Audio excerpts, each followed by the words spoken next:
the Victory Complex, when I look at those Calatrava bridges, which everybody thought we were nuts for investing in, but see the almost immediate impact that it's made in parts of West Dallas and Oak Cliff that a lot of people in Dallas would have never visited.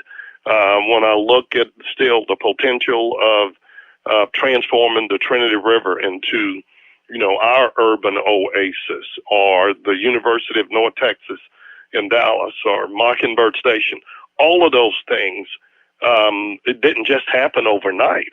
But you look at the Arts District now and Woodall Rogers Deck Park, they have absolutely transformed not only the way we think about downtown, but the way people relate to downtown. And one of the challenges of our form of government, with the mayor being one of 14, is I had to embrace the reality. If the mayor wasn't focused on those sort of big picture vision things, they just weren't going to happen.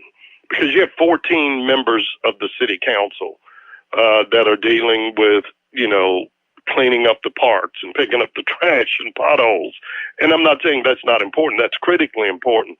But the mayor, somebody has to step back and say, what do we want to be as a city? And so I think we've addressed a lot of the physical infrastructure. I believe what frustrates us now, and Mayor Johnson has articulated it well, is we've just got to find a way to have a more equitable distribution of the incredible economic benefits that flow from this city. And it hurts. It still bothers me that if you were to go, have lunch in any of those tall buildings in downtown Dallas, and look at the stark difference in development and economic activity north and south of the Trinity River, that change cannot happen quickly enough. And so I'd say our challenges now, beyond getting past, the public health issues related to beating this pandemic, but our longer term challenges are Dallas has to finally embrace the extraordinary underused and undervalued potential of the almost 500,000 of our citizens who live south and west of the Trinity River. Deconstructing Dallas, Ryan, Trimble, Shawn Williams. We're visiting with former U.S. Trade Ambassador Ron Kirk. We're going to take a quick break. When we come back, we're going to talk about his time in the administration, in the Obama administration. Let's get into that right after this break.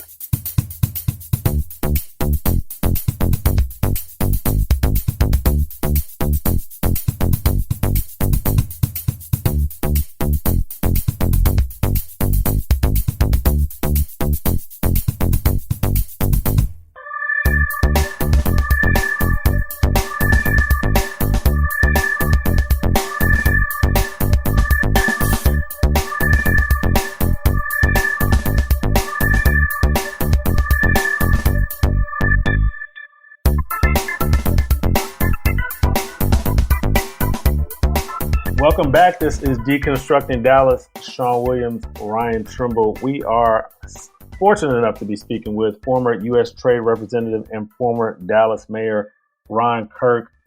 Ambassador, I had an opportunity to see your wife, Matrice, at the Winsphere Opera House, engage in a conversation with former First Lady Michelle Obama during her tour. And the camaraderie, the familiarity was on display. You could tell how much they knew each other, respected each other, had a regard for each other. And it just made me want to ask you about two things related to specifically President Obama. That is, when was the first time you met President Obama? And then can you talk about the relationship personally that you've had with the family?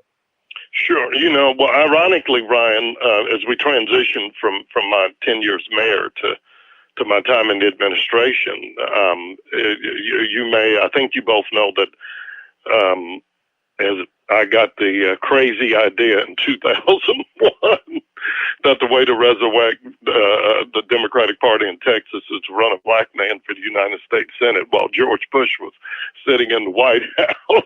And while I won the Democratic nomination, and it was just an experience of a lifetime to travel this state and understand how much we are the same and how much we are different. But I was in Chicago for a fundraiser after I won the Democratic nomination, because it is so just numbingly and unexplainably expensive to run a statewide campaign in a state as big as Texas. But this skinny young state senator from Illinois came to my event, followed me out, followed me on the elevator, and shared with me that he had hoped to run for the U.S. Senate someday, but was frankly more curious about how I had convinced my wife, Matrice, to let me run for mayor with a 6 and a 3-year-old at home. And I was one flattered. He knew that. But then obviously that was a point in his relationship that Sasha and Malia were not much older than Alex and Catherine. And so we just, it literally was an elevator conversation. But 2 years later, he ran for the United States Senate. A number of people who worked on my Senate campaign went to work for then Senator Obama, including Robert Gibbs, who later became his press secretary. But anyway, I brought him. I was impressed by his earnestness, really impressed by about him that just said this kid was special.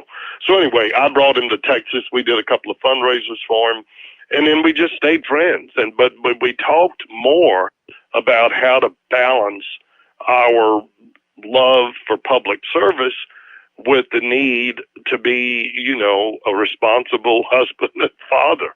And so once he won that Senate race and ascended to the presidency, one of the most rewarding aspects of my service in the administration is having Matrice get to know Michelle, just beyond, you're the cabinet wife, I'm the first lady.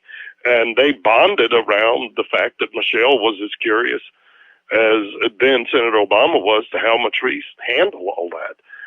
And so we have, as those who attended either of the two conversations Michelle hosted, that Matrice hosted with Michelle, that is a very real and deep friendship. And so that's been fun for us. And we still see them 3 or 4 times a year. A small group of us tries to get together for dinner, and Matrice, anyone has watched Becoming documentary. If you look closely at a couple of the scenes, you'll see Matrice was in there because she traveled with Michelle on part of the tour. And I still do a couple of golf outings with the president. So it's been nice. It was the honor of a lifetime to serve my country and serve a president that I so respect and admire. But it's also been just great fun getting to develop a friendship with them. Now, Ambassador, during your time working for President Obama, you had a lot of wins as the trade representative in China, focusing on intellectual property. Tell us about some of your biggest wins and your biggest successes there.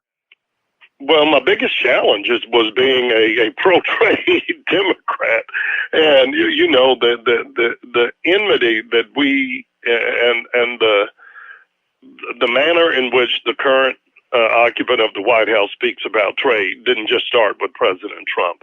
Our biggest challenge was that Americans, I think,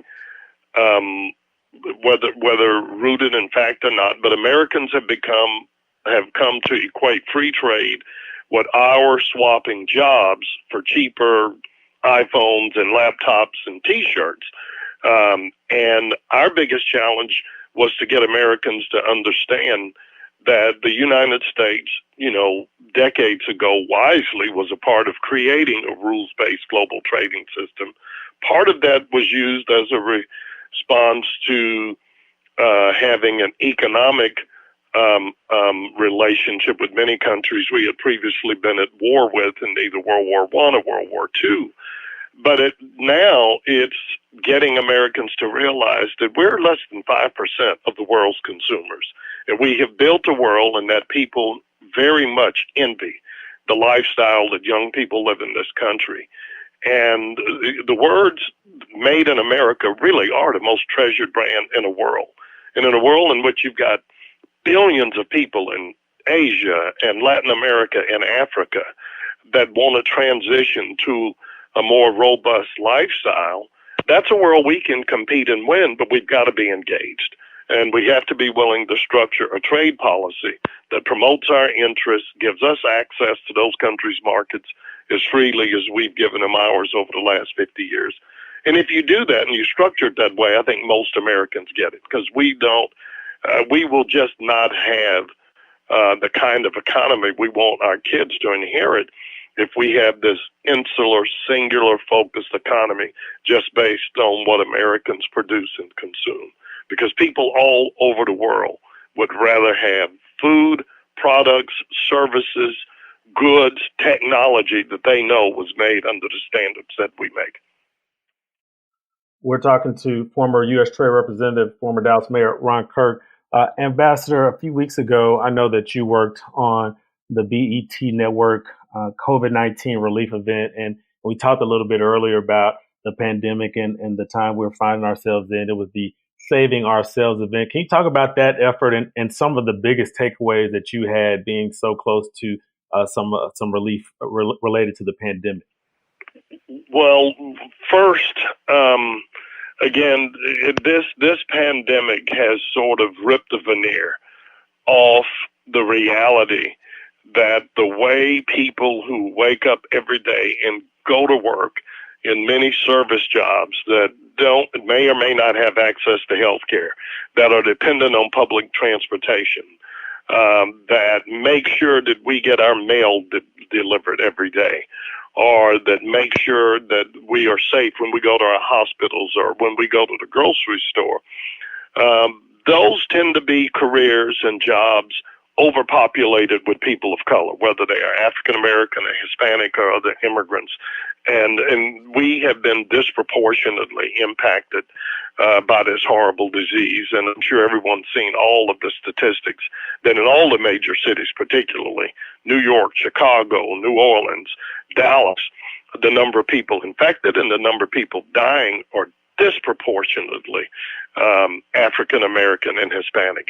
So the effort on BET was started by just a broad coalition of African American and Black leaders around the country, and spearheaded by Debbie Lee at BET to raise money to target relief, particularly for those most hard-hit cities like New Orleans, Chicago, New York, and others. Atlanta, where African Americans are being impacted. The goal was to raise $10 million. We ended up, I think, raising north of 18, but there's still more to be done. And I can't help but note that I just find it unconscionable knowing that, single moms, working people who are being, who disproportionately work in the service industries are having the double hit of being in careers that expose them to this job or not having their job, that we could now have a president that says, I'd like to do away with health care for Americans. That is absolutely absurd. And I hope coming out of this, we can depoliticize the debate about how we provide health care and whether it's public or private, and understand that it is critical. And we are all safer when every American has access to safe and affordable health care.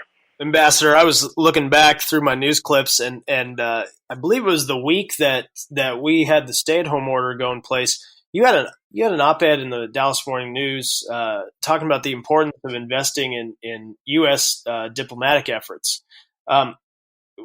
Since then, we've had 2 months of everybody staying at home. We've had this pandemic wreak havoc on many of our major cities. Cities across the world have been shut down, cities and countries. Tell us how this pandemic has shaped U.S. diplomacy, and how can we use diplomacy going forward to help combat pandemics like this in the future? Well, this is a podcast about Dallas, but one, you've got to have leaders in Washington that understand whether it is a war, whether it is an economic calamity, or whether it is a pandemic that no one dreams of. The world looks to the United States for leaders, for leadership. One, because we have one of the the strongest pharmaceutical medical infrastructures in the world. And sadly, I think one of the things that's